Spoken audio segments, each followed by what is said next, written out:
Na base da proposta de investigação da Alice estão as epistemologias do Sul. Pode explicar-nos um pouco o que são as epistemologias do Sul? Eu parto da ideia de que, para nós conhecermos e, sobretudo, conhecermos de uma maneira que seja capacitante, que dê credibilidade e importância a estas experiências não eurocêntricas e que venham de outras regiões do mundo, informadas por outras cosmovisões, por outros universos simbólicos, por outras maneiras de ver a vida, por outras maneiras de ver a natureza e de conceber a natureza.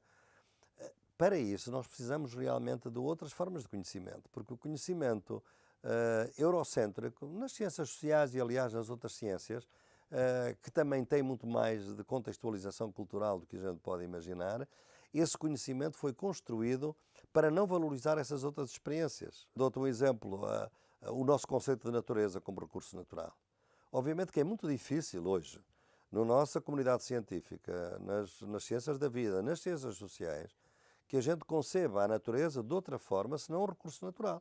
O rio é um objeto, as montanhas são objetos, os recursos naturais é para explorar, o petróleo é para explorar até ao tutano, podemos explorar estes recursos todos sem nenhum limite. Ora bem, esta concepção de natureza é uma concepção eurocêntrica. Há outras concepções que eu encontrei no meu trabalho, ao longo das minhas investigações, em que a natureza é um ser vivo.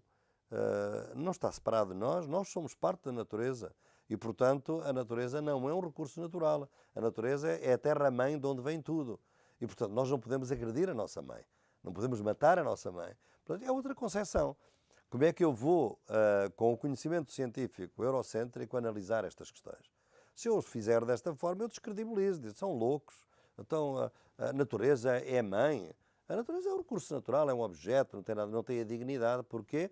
Porque o nosso conhecimento está feito na base cartesiana, da diferença entre as coisas e as pessoas, e, portanto, não podemos sair disso.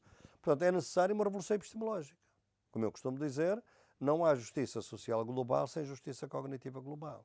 Ora bem, as epistemologias do Sul são exatamente uma tentativa de realizar essa justiça cognitiva global, ou seja, trazer outros conhecimentos para dentro do conhecimento científico, porque são outras maneiras de fazer ciência, inclusivamente. Nem faz sentido dizer que não são científicos, eles são outras ciências que existem noutros contextos simbólicos e que estamos a falar, no fundo, da esmagadora maioria da população. Basta olhar para a China e para a Índia, onde as suas cosmovisões e os seus universos simbólicos e os seus conhecimentos milenares são totalmente distintos daqueles que existem na Europa, para não falar da África, para não falar das comunidades camponesas e indígenas da América Latina e também da própria América do Norte, apesar do extermínio.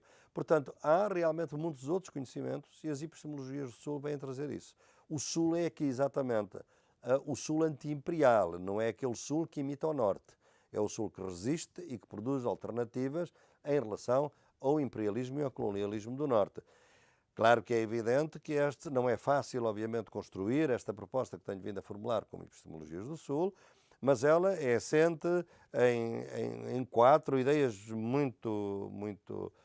enfim, que muito simplesmente podem ser assim. Por um lado, esses conhecimentos vão resgatar experiências que estão invisibilizadas, que não se conhecem e que nem se sabe que existem, e, por outro lado, elas foram produzidas exatamente para serem invisíveis. Chamou isso Sociologia das Ausências.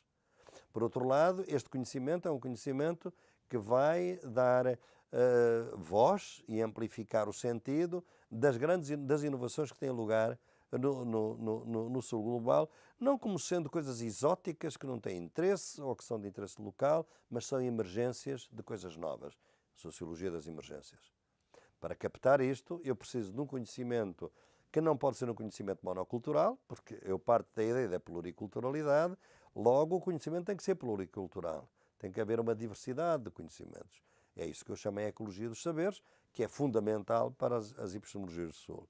Mas como tornar os saberes inteligíveis uns para com os outros? Como, por exemplo, esta natureza, recurso natural versus natureza, a nossa mãe ou a terra-mãe. Bem, nós precisamos de tradução intercultural. E, portanto, a tradução intercultural é outro fenómeno, é outro procedimento que nós temos que utilizar, porque muitas vezes as mesmas aspirações de transformação social progressista são designadas de modos muito diferentes. Têm diferentes conceitos, mas serão assim tão diferentes? Por exemplo, a Europa, sobretudo a partir do século XX e do século XIX, passou a identificar como a ideia mais progressista da transformação social com a palavra socialismo. E essa palavra continua hoje a correr como, digamos assim, uma versão de emancipação social. Se nós formos para outros contextos culturais, provavelmente esta palavra socialismo não soa da mesma forma. E, pelo contrário, tem outras palavras, como, por exemplo, os povos indígenas da América Latina, para designar essa emancipação social. Falam, por exemplo, de dignidade, falam de respeito, falam da sua autodeterminação. Outras palavras serão tão diferentes daquelas ideias que estão por detrás da ideia de socialismo? Não sabemos. Teremos é que ir averiguar. Isso averigua-se através de procedimentos de tradução intercultural.